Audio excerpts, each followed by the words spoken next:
What I started out by doing is I want to experiment with the stamps on fabric. So let's come in here.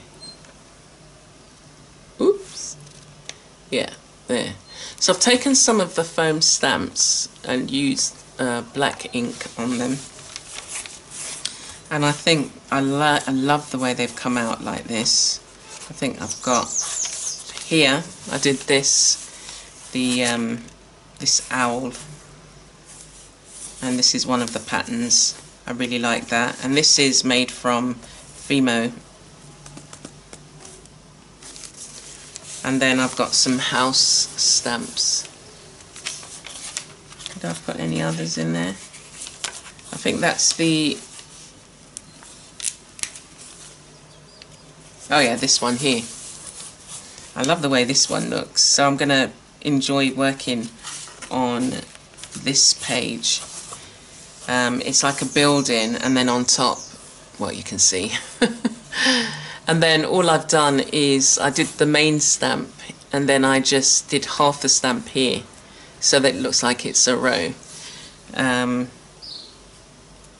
so I'm looking forward to working on there. I don't know whether you can see the tree.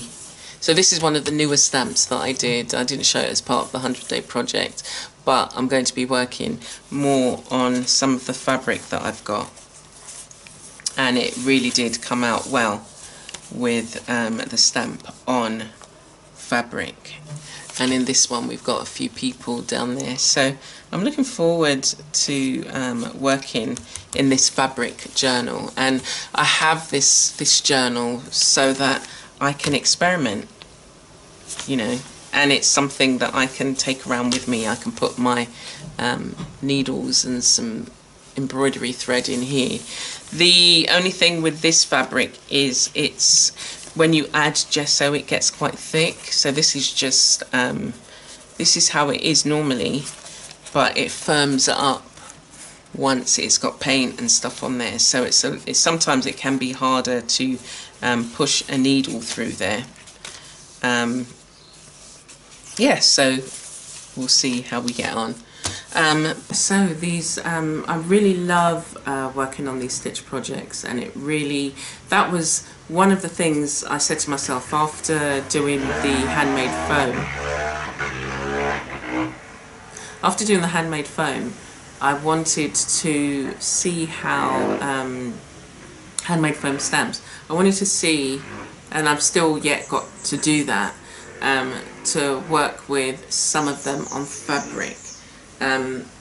I've done a little bit, which I've showed you in my fabric journal, but I want to do more on some of the fabric, some of the larger pieces of fabric that I've got, and do some stitch projects. So I will keep you notified of how that is going. So let's look at some of the we've got loads of resources I've been uploading on my course platform, and I'm really excited about some of the resources I've got that you can take a look at.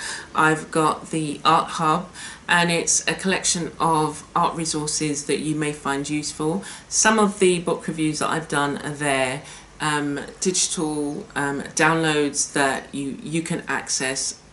Some of them are there. Got, as I said, book reviews, some product reviews, courses, not only links to some of my courses. We've got Ivy Newton courses, and she's got a whole selection of artists.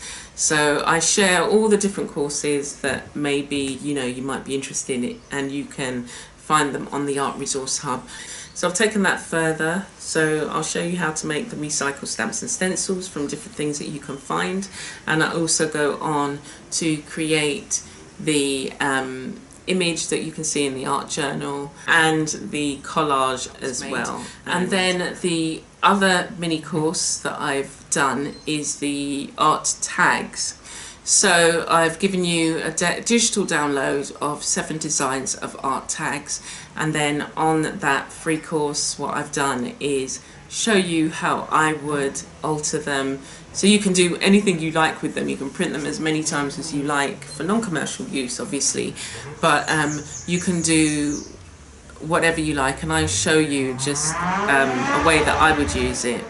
And then I'll show you, with all the bits left over, I'll show you how I would alter the pages of a mini journal. So they're bonus videos. There's about 10 videos for that. So that's really great. You can have a look at that. And again, what I always say with my courses is try it with one supply, try it with the supply of choice, and then try it again and use different supplies and see what supplies you like the best. Because sometimes, you know, if I like working with, say, Neocolors sometimes with my journals and, you know, Inktense pencils, and sometimes I'll use paints, but what about other colouring pencils? Derwent's got a few, there's others out there that you can try, other water-soluble crayons and stuff like that. So why not, you know, try the same thing and use different patterns. The other thing with the art tags is that you can, again, you know, create in whatever way you like. If you join me on Patreon, for my Patreons at the $3 mark, every month they get a digital download, and I give them a video of how to adapt this. It's a digital download that you can colour in, so you can do that with it, you can paint it, you can, you know, do different things. And I normally alter the tags, and then with the sheet I usually create an image. You don't have to do that, but you can, you know, create an image or use the papers as background papers in your journal. So if you join me on my $3 level, that's what you get. And the next level, they get a booklet of digital papers that they can that can be used in your art journals and things like that.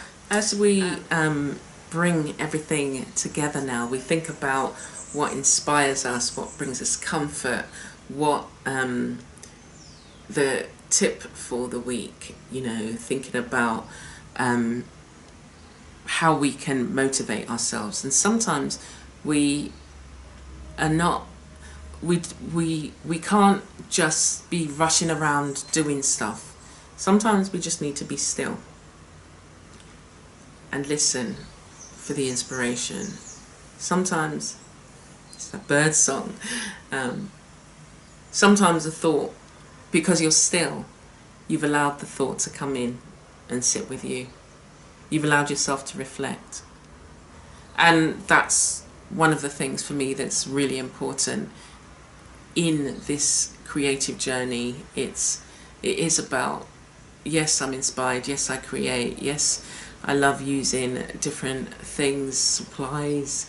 I'm inspired by so many different things around me, people around me, conversations that you have, but being still and reflecting and taking it all in, trying new things, sitting with them, not saying I'm never going to do that, or I never want to try that, or I don't have time for that, because before you know it, you're going to be stitching.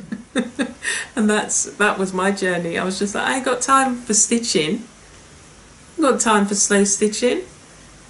But it's the very thing that I needed at the start of the big global event that we had a few years ago. It was a thing that kept me together. I was slow stitching and I was reflecting, I was reveling and being joyful and looking at the things that I was grateful for. Just that act of slowing down, and slowing down meant that I was reconnecting with my creativity. So I want to encourage you that, you know, the things that you want to do, want to try, want to achieve, all of that is possible. And you need to have a plan, You need to be clear about where you want to go. You might not know how you're going to get there, but you know you want to do it. Anyway, so yeah, it is about doing all those things, and thinking about what motivates you, as I said, and just taking one foot in front of the other. Every step of the way you will be met. You just have to believe it, and you have to have the faith and take that step. And I'm here to encourage you. I'm one of your biggest cheerleaders, so remember, please leave a comment. Let me know how you're getting on. Let me know what is inspiring you, and share what you're doing. You know, I'd love to see what things you're working on. So take care for now, and I will see you again very soon.